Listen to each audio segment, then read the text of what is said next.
ये समझ जाता है कि कुछ न कुछ गड़बड़ है और अगले पल समंदर से एक बहुत बड़ी लहर आती है जो पूरे के पूरे रिजॉर्ट को अपनी चपेट में ले लेती है। चारों तरफ पानी होता है। दरअसल ये सुनामी है जो अब इस जगह पर आ चुकी है। मारिया को दिखाया जाता है जो एक पेड़ के सहारे खड़ी होती है। वो अपने परिवार को आवाज लगाती है लेकिन उसे चारों तरफ कोई भी नहीं दिखता। पर तभी उसे अपना बेटा लूकस दिख जाता है। वो लूकस की तरफ बढ़ना शुरू करती है लेकिन एक बार फिर से लहर आती है और इन दोनों को बहा कर ले जाती है।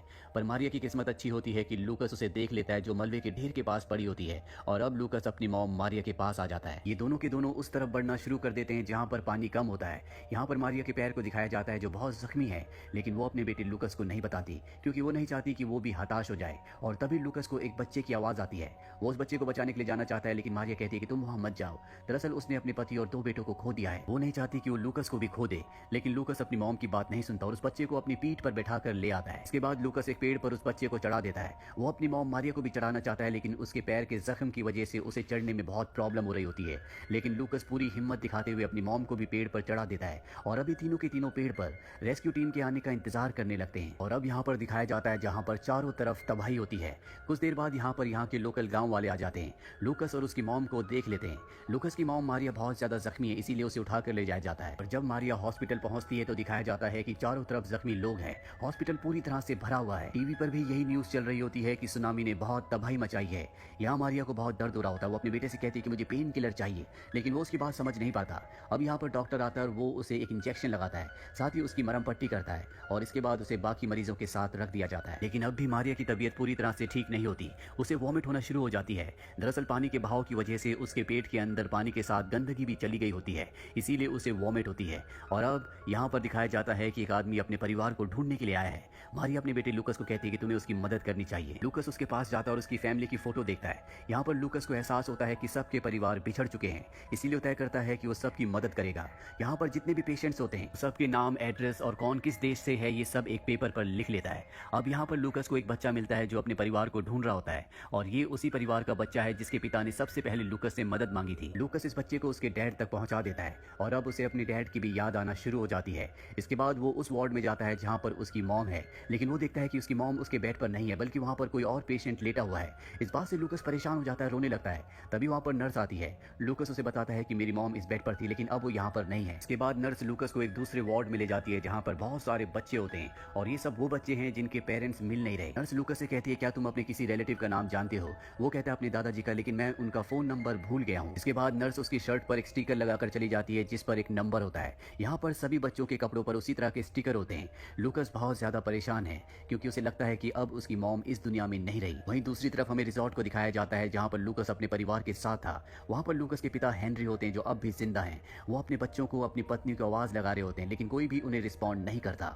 यहाँ पर अब हेलीकॉप्टर भी आ चुके हैं जो लोगों को यहाँ से रेस्क्यू कर ले जा रहे हैं लेकिन हेनरी यहाँ से नहीं जाना चाहता क्योंकि वो अपने परिवार को किसी भी कीमत पर ढूंढना चाहता है। रिजॉर्ट के उस कमरे में जाता है जहाँ पर वो रुका था। वहाँ पर वो अपने बच्चों को आवाज देता है और तभी उसके 2 बच्चे उसके सामने आ जाते हैं जो अब भी जिंदा होते हैं। वो अपने बच्चों से कहता है कि तुम रेस्क्यू टीम के साथ यहाँ से निकल जाओ, मैं तुम्हारी मॉम और तुम्हारे भाई को साथ लेकर ही आऊंगा। हालांकि हेनरी का छोटा बेटा इस जगह से नहीं जाना चाहता, वो अपने पिता के साथ रहना चाहता है क्योंकि वो बहुत ज्यादा डर गया होता है। हेनरी उन्हें समझाता और उन दोनों को यहाँ से भेज देता है। इसके बाद वो अपनी पत्नी मारिया और अपने बेटे लूकस को ढूंढना शुरू कर देता है। बात हो जाती है लेकिन अब भी उसे अपनी पत्नी और अपना बेटा नहीं मिलता। वो बहुत ज्यादा जख्मी भी होता है और तभी वो सड़क पर आ जाता है। उसके सामने एक गाड़ी आती है। वो देखते हैं कि हेनरी की हालत बहुत ज्यादा खराब है, वो जख्मी है, इसीलिए वो उसे एक हेल्थ कैंप में ले जाते हैं। यहाँ पर हेनरी को एक आदमी मिलता है जिसका पूरा परिवार खो चुका है। वो बताता है कि मेरा पूरा परिवार बीच पर गया था, इसके बाद वो मुझे नहीं मिला। हेनरी कहता है कि मेरी पत्नी और मेरा बेटा लापता है, मुझे नहीं पता कि वो जिंदा हैं कि भी नहीं।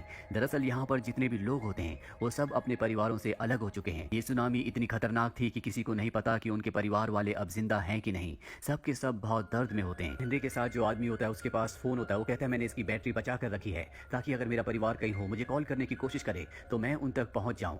वो अपना फोन हेनरी को देता है। हेनरी अपने पिता को कॉल करता है और बताता है कि सुनामी में मारिया और लूकस कहीं खो गए हैं लेकिन मैं उन्हें ढूंढ कर रहूंगा, किसी भी कीमत पर उन्हें घर वापस लाऊंगा। ये कहते कहते उसकी आंखों में आंसू आ जाते हैं। अब कुछ देर यहाँ आराम करने के बाद हेनरी उस आदमी के साथ जिसने उसे फोन दिया था अपने और उसके परिवार को ढूंढने के लिए निकल पड़ता है। वहीं दूसरी तरफ हमें लूकस को दिखाया जाता है जिसके पास नर्स आती है और उसे कुछ सामान दिखाती है ताकि वो उसे पहचान सके, पर लूकस उस सामान को नहीं पहचान पाता। इसके बाद उसे कमरे में ले जाया जाता है जहाँ पर वो देखता है कि उसकी मॉम मारिया है जो अब भी जिंदा होती है लेकिन मारिया की हालत पहले से बहुत ज्यादा खराब है। उसके मुंह पर ऑक्सीजन मास्क लगा होता है। लूकस अपनी मॉम के पास जाता है और कहता है कि आपने मुझसे वादा किया था कि आप मुझे कभी अकेला छोड़कर नहीं जाएंगी। और अब लूकस को बताया जाता है है कि तुम्हारी मॉम को सर्जरी की जरूरत थी, इसीलिए हम उन्हें वहां से ले गए थे, लेकिन किसी ने उनकी रिपोर्ट चेंज कर दी, जिस वजह से हम उनके बारे में तुम्हें कुछ भी नहीं बता पाए। और अब भी तुम्हारी मॉम को एक सर्जरी की जरूरत है, जिसके बाद शायद तुम्हारी मॉम ठीक हो जाए। वहीं हमें हेनरी और उस आदमी को दिखाया जाता है जो दोनों अपने परिवार को, अपने बच्चों को ढूंढ रहे होते हैं। ये एक एक करके हर एक रेस्क्यू कैंप में जाते हैं, हर एक हॉस्पिटल में जाते हैं, लेकिन इन्हें अपना परिवार कहीं पर भी नहीं मिलता। और अब हेनरी उस हॉस्पिटल में पहुंच जाता है जहां पर उसकी पत्नी मारिया और उसका बेटा लूकस है। वहीं मारिया को दिखाया जाता है जो अपने बेटे लूकस से कहती है कि जाओ और पानी लेकर आओ। वो बाहर पानी लेने जाता है जहां पर उसके पिता हेनरी भी हैं। वो उसके आसपास ही होते हैं, लेकिन ये दोनों एक दूसरे को नहीं देख पाते। और अब हेनरी उस जगह पर भी आता है जहां पर मारिया है, लेकिन वो पर्दे के पीछे होती है, इसीलिए वो उसे नहीं देख पाता।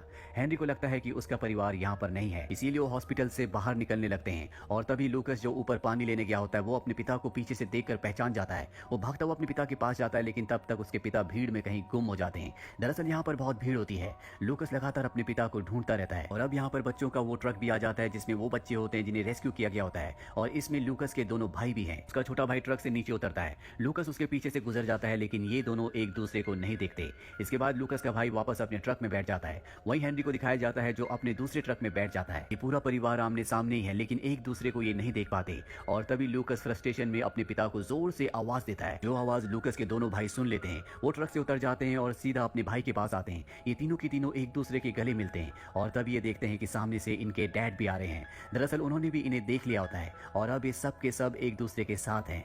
यहाँ पर हेनरी के साथ वो आदमी जो अपने परिवार को ढूंढ रहा होता है, वो ट्रक ड्राइवर से कहता है कि अब हमें चलना चाहिए। हेनरी के लिए रुकने की कोई जरूरत नहीं है, क्योंकि उसे उसका परिवार मिल चुका है। इसके बाद ये सब के सब मारिया के पास आ जाते हैं। मारिया की हालत बहुत ज्यादा खराब होती है। वो हेनरी से कहते हैं कि अब मैं शायद नहीं बचूंगी। हेनरी उसे कहता है कि तुम जरूर बचोगी और हम हमेशा एक दूसरे के साथ रहेंगे। इसके बाद मारिया को सर्जरी करने के लिए ले जाया जाता है, जहां पर एक और लेडी होती है जिसकी अभी अभी सर्जरी हुई है। और वो लेडी मारिया से कहती है कि मैंने अपनी पूरी ताकत को बचा कर रखा है ताकि मैं एक आखिरी बार अपने परिवार को देख सकूं। और अब मारिया की सर्जरी शुरू हो जाती है। मारिया को अब भी वो मंजर याद आ रहा होता है जब सुनामी आई थी। उसे एहसास होता है कि कुदरत के आगे इंसान कितना कमजोर और कितना बेबस है। जहाँ एक तरफ मारिया की सर्जरी हो रही होती है, वहीं उसका परिवार बाहर उसके लिए प्रेयर कर रहा होता है। पूरी रात बीत जाती है और सुबह हेनरी अपने बेटे लूकस के पास आता है और उसे बताता है कि तुम्हारी मॉम अब पूरी तरह से ठीक है, हम जल्दी अपने घर पहुंच जाएंगे। अगली सुबह दिखाया जाता है कि यहाँ पर एक इंश्योरेंस वाला आया है जो इस पूरे परिवार को वापस इनके घर ले जाने के लिए आया है। ये सब के सब प्लेन में बैठ जाते हैं। लूकस मारिया के पास जाता है और अपनी मॉम से कहता है कि मैं आपके साथ हूँ, मैं कभी आपको अकेला नहीं छोड़ूंगा। साथ ही वो ये भी बताता है कि जिस बच्चे को उसने सबसे पहले बचाया था उसे उसका परिवार मिल चुका है। मारिया लूकस से कहती है कि मुझे तुम पर गर्व है। उसे यकीन नहीं हो रहा होता कि उसका परिवार उसके साथ है। और तभी वो प्लेन की खिड़की से नीचे देखती है जहाँ पर चारों तरफ तबाही होती है। वहीं हेनरी को दिखाया जाता है जो उस आदमी के परिवार के लिए, उस आदमी के लिए प्रार्थना करता है जिसने उसके परिवार को ढूंढने में उसकी मदद की थी। अब भी उसका परिवार लापता होता है। वो ईश्वर से प्रार्थना करता है कि उसे उसका परिवार मिल जाए। दरअसल इस पूरे परिवार की हिम्मत ने, इनकी अच्छाई ने और एक दूसरे के लिए प्यार ने इन सबको बचा लिया होता है। ये एक सच्ची घटना थी जो सन 2004 में हुई थी। ये इतना भयानक था कि जिसमें 2,27,898 लोगों की मृत्यु हो गई थी। ये 21st सेंचुरी का सबसे बड़ा अर्थक्वेक, सबसे बड़ी सुनामी थी, जिससे इंसानों को समझ में आ गया कि कुदरत से शक्तिशाली कोई भी नहीं है। इसीलिए कुदरत के साथ छेड़छाड़ नहीं करनी चाहिए। जैसे ईश्वर ने इस धरती को, इस कुदरत को बनाया है, हमें उसी में उसी के साथ रहना चाहिए। अगर हम कुदरत से छेड़खानी करेंगे तो उसके परिणाम बहुत बुरे होंगे। ये फिल्म ईयर 2012 में रिलीज हुई थी। IMDb पर इसकी रेटिंग है 7.5। उम्मीद करते हैं कि ये कहानी आपको पसंद आई होगी।